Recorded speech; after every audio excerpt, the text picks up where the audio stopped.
Wow, what I just saw at the Garden was electric, insane. I don't know what to say. My heart is still racing. Rangers win, baby.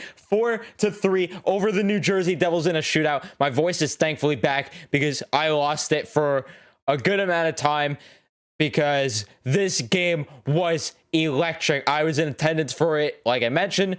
So, man, what a game to go to for myself. Because I was thinking maybe I would hold off and go to when they play Buffalo. Because I'm probably going to go to, I still might be going. And then I'm definitely going to be going to one or two of the Ranger Islander games. But, wow.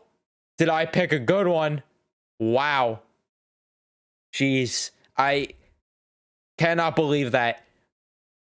My heart was racing for a good hour after the game, because right now it is 12:46. I'm getting this up very late because I didn't get on a train until later on, and the train took forever, and then I had to drive from my friend's house back home. So it was a whole process, but wow, was it. And I also showered, if you couldn't tell, but wow, was that fun. The crowd was insane the entire game. The first period it got a little quiet because Jesper Bratt ended up scoring from Mercer and PK Subban, which we'll definitely touch on him later. But the Garden was pretty quiet from that for quite a bit. But we know what the Rangers do. In the first period, though, you cannot complain with the way they play. They outshot them. I think it was... I don't remember the amount of shots that was, but it was a good amount. Here's where, again, I should have pulled up the TSN box score of the game because, you know, why would I do that, right? Why would I get myself fully prepared for the video? What's the fun in me doing that, right? Right? What's the fun in that? It was 11-10 in shots. Yeah, so I thought, I remember it not being too much, but you had some good looks in that period. That's for sure. I don't remember exactly which period. That was the first period, yeah, where Sammy Blais had a chance in front with a wide open net. Missed that. There was a time in the game where Kakko missed an open net. I believe that was before the first goal, too. And then you also had... Actually, no, I think that was after the first goal, between the first and the second. But you had that. You had... Blais also getting a 2-on-1 chance with Kreider, and for whatever reason, instead of going with the pass to the red hot Chris Kreider, which we'll talk about him later, he ends up shooting it for whatever reason, or trying to do a toe drag in front and tries to bury it. Just give it to the red hot guy, man. But Adam Fox with a insane backhander. This guy is ridiculous. Ties it at 1, unassisted that one. It was a weird thing. You had Gauthier and Lafreniere was trailing him for whatever reason, instead of getting on the other side for a 2-on-1 chance. But it didn't end up mattering because the puck ended up getting loose. Fox finds it. He backhands it. Won the one game. And then later on in the period, Lafreniere, who I was talking about maybe needs to get sent down to the AHL because he hasn't really been getting a lot of ice time. Well, he buries one. He picks one up in front from Trouba and Kakko. Kakko, great to see him get his first point, which he does get his first goal later in this game, which we're going to talk about. But that was unreal. Also, with the first goal, I forgot that I wanted to mention that in no way, shape, or form could I really blame Georgiev. Yeah, you could maybe say it was a bad effort by him on the breakaway, but the defense, there was 3 people clogged up in the neutral zone, and somehow they just let Jesper Bratt get behind him. Makes no sense. Rare mistake from the Fox Lindgren pair, but man, you gotta keep an eye out for that. That was unacceptable. But not too far after, a really terrible penalty called on Lindgren, and it leads to Dougie Hamilton ripping one over Georgiev, which I don't know what happened to Rooney on that, but Rooney just completely did a split on that and didn't help the cause there. Sorry, my voice is going away here. But that was from Bratt and Zaka. Bratt, of course, having himself a night because this guy always against the Rangers has a great game. But yeah, Dougie Hamilton scores. And then the third period, Strome finds Kakko. Kakko with the sick hands undresses Dougie Hamilton. He says, "Take this, you jerk off," and dangles him. Beautiful goal. Highlight reel goal from Kakko. And that will hopefully get him starting a bit. 2-point night, especially a goal like that. You saw it in him last game against Columbus. Maybe this is what's going to kickstart him a bit here. I'm not saying he's going to become a point per game player, but maybe he gets something going here. Maybe he goes on a little bit of a point streak here, cools down for a bit, or still plays well, hopefully, while he's cooled down, like in terms of just in the point total. But maybe this will kickstart him a bit, which I don't remember if before this goal or after, but you also had the whole incident with PK Subban and Sammy Blais. What is this guy doing? This is the fourth time, including the preseason, that he's stuck his foot out and hurt a guy. What are you doing? This happened the Reeves in the preseason. Trevor Zegras, I believe, was a victim of this. And I forgot who else ended up getting. He got fined 3 times or twice already because the preseason they didn't fine him for it, which they should have. But when is he going to get suspended for this? It's unreal. But it gave the Garden some life. My God, did he not hear the boo? He never heard every time he touched the puck. It was never quiet. He heard the boos every time he touched the puck, is what I was trying to say there. I don't know why I was trying to say that in a weird way before, but he was getting booed when he touched the puck. The "fuck you, Subban" chant's coming. The "Subban sucks" chant. Wow. The Garden was insane tonight. I loved it. I loved it a lot. Except for that concert they had in the first intermission. That was beyond cringe. But of course, this is the Rangers though, and they cannot protect a lead in the last 5 minutes of a game for whatever reason. They just can't. Not at all. So Pavel Zacha scores from Hischier and Tatar, and that was just a bad goal. Georgiev, no rebound control there. That was just bad to let up if you're Georgiev. So this one ends up going to OT. OT was insane. Gave me a heart attack. The Rangers had great looks for most of OT. And then you end up, or I should say not most of it for the start, because then you have Panarin, Trouba, and I believe, no, was it Panarin? It was Panarin, Fox, Strome, I believe, actually. Or it might have been Trouba. No, it was Fox. You had the 3 of them out there for at least 2 minutes. It was probably more than that. Obviously, we couldn't see at the game. Well, actually, I think they did show it on the Jumbotron. I just didn't pay attention to that.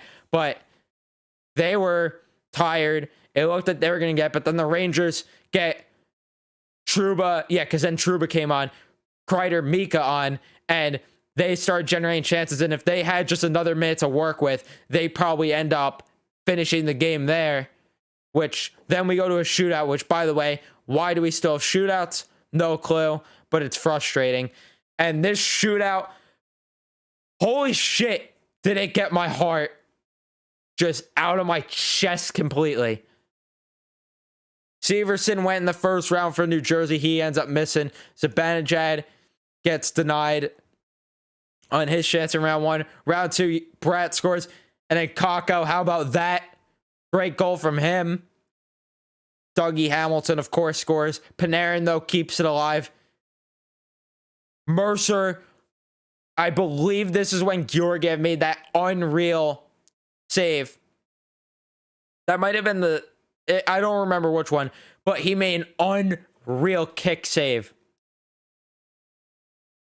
on one of those shootout chances. And it was unreal. Lafreniere got a chance, and that would have been great for him, but unfortunately, he gets denied. Janssen then scores. I had a heart attack because then Strome came in, which I was screaming then, where the hell was Kreider? because Kreider, I thought, should have been there earlier. But Strome gets a chance and he scores, keeps it alive. Tatar denied, and then for whatever reason, Kevin Rooney gets a look in the shootout before Kreider, and then Rooney doesn't end up scoring. Zaka gets denied, and then Kreider. How about that celly, though? I don't understand why he doesn't have a C on his sweater. My God. And then that's celly. And then Lafreniere's the celly on his goal, too. Hopefully, we got some Twitter gifs from that. Or just in general, some gifts from that. Individual performances tonight. Panarin, great game from him. When he's shooting the puck more, you see what happens. He didn't get on the score sheet tonight. Didn't get a point, but when he's getting more shots on, it's giving the Rangers more momentum here. Lafreniere, he had a great game tonight. Got a bit more looks because Sammy Blais had to get taken out of the game. So, good game from him. He got 2 shots. He's playing a bit physical. He threw one big hit. I believe it was in the second period where he threw a pretty big hit. Gauthier had a solid game. 3 hits for him. He drew a penalty, which it didn't lead to a power play goal, right? Am I crazy? Yeah, no, it didn't lead to a power play goal. The power play was 0 for 2 tonight, which I should have went to those stats first. 27-41, Rangers outshot the Devils. Unreal. 51-49, the faceoff dots are pretty even. Penalty kill was not on it tonight for us. 0 for 2 on the power play. 4-2 PIM, so not a lot of penalties. 22-15 hits in favor of the Rangers. 19-11 in favor of the Rangers in blocks, and then 14-9 in favor of the Rangers having 9 there. But Strome, not too bad of a game from him. He picks up an apple. The fourth line was pretty... They were all right tonight. I thought that this was a bit of an off night for them. They were on the ice for, I think it was that last goal, which did suck. But yeah, I thought that this was not their best game. Kreider, I mean, the guy's been red hot all year. Great game from him. Barclay Goodrow didn't do much, but he wasn't bad. But he does the little things that go unnoticed, like I've mentioned before. 45% of the faceoff dot. Rooney went 62%. Strome went 44%, and Zibanejad went 65%. Although Zibanejad lost a couple of crucial faceoffs. Kakko, this was a great game for him. Picking up 2 points, got a shootout goal, and he just looked great tonight. He easily could have potted 2 goals tonight if he didn't miss on that open net chance there. Dryden Hunt had a pretty decent game. Reeves, like I mentioned, he threw 5 hits, but not the best night for that fourth line all around. Blais didn't really get a lot of looks because Subban is a piece of shit. Mika, I thought that he had a pretty bad game, honestly. I think Mika's been pretty invisible most of the season. I don't know when he's going to turn around, but it's getting worrisome for me. So hopefully he could pick it up soon. Trouba had a pretty solid game, actually. 5 shots on goal. How about that? 2 hits. Picked up a point. Was a +2. Not bad. He gave me a few heart attack moments. Of course, being at the game, but, you know, not too bad. Nemeth, same deal with him. He gave me some heart attack moments, but not too bad. Fox. I mean, I don't know what to say. You know what I'm going to say. Another day at the office for him. 6 shots. Aside from being a little bit sleepy on that first goal. Same with Lindgren. Great game for him. Niels, solid game. Wasn't noticeable, but he still was solid. And then Keandre Miller, pretty good game for him. Georgiev, not too bad. All things considered from him. And now let's get to Twitter because my voice is completely gone right now. My God, I need more water here. My throat is killing me from talking right now. But let's check because we got a couple of replies. We got a reply of fuck the Devils. All my homies hate the Devils. You could just change that to Subban and that would work too. But yeah, both are true. And that was Ryan Russ. Thank you for sending that in. Daniel, the Ranger fan, thank you. Or Daniel, the NYR fan is your handle. Daniel, the Loft enthusiast, thank you. Says, does tonight mark a streak of good form for Georgie? I'm not too sure. I gotta look at the schedule of when he might even really play next, because I'm not sure if he's gonna get action for a bit, unless Shesterkin is, if he really is actually dealing with some injury, some legit injury here, then maybe he gets another look. But I mean, he probably doesn't start for another week. He either gets to start against Ottawa or Buffalo. I mean, hopefully this is. It's not like he was really terrible in that start against Ottawa the first time, but yeah, hopefully he could get something going here.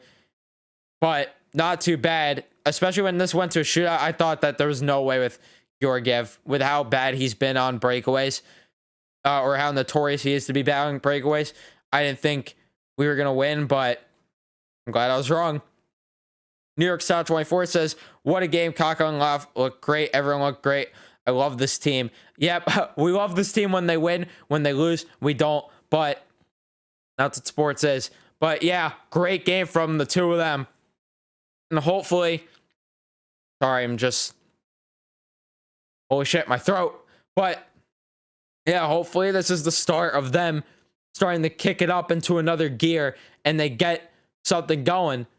I really hope that this is where they start to pick it up, because we need them to. Like I said, this season depends so much on the two of them taking that next step in their careers to become legit top 6 wingers and top players in this league. It's up to them. Dylan Vincent says, where is Kreider C? I do not know. I'd love the answer myself. He needs it on his sweater already. John Hockey says, does Kakko know puck? Yes. Yes, he does. New York Side 24 also sends a picture of Kreider. The Christopher fucking Kreider picture. It just didn't have the text there, but love that. And then NOR10 to wrap it up says, honest thoughts on Georgiev. I thought his rebound control all night was very shaky, but other than that, I thought he had a pretty solid night. Again, I can't be too mad for that first goal. You could argue that it was bad to let that up 5-hole, but again, like, the defense has to be aware of that there's a guy behind him. Considering there's 3 of them back there, there has to be someone aware. Actually, no, we have one more where comment here. That Sports Maniac says, with Blais more than likely missing time, what should the Rangers do to replace him? They're probably gonna rock with Lafreniere on that top line, and then they'll throw McKegg on the 4th line and move Rooney up, which isn't ideal. But I'd love it instead if they went out and if they either brought up Morgan Barron or if they went out and obviously made an acquisition, but I don't think they're going to do that this early. But I think that, yeah, I think that they're just going to do that for now, unfortunately. But we'll have to wait and see. Or maybe if Hedl could come back, that would be helpful. So then we don't have to see Greg McKegg back in the lineup. This guy gets called up and sent down every 2 seconds. But that's going to be it for this one. My voice is gone completely. My throat is killing me. If you did enjoy, leave a like, subscribe if you guys are new, turn the notifications on, and I'll see you guys in the next one.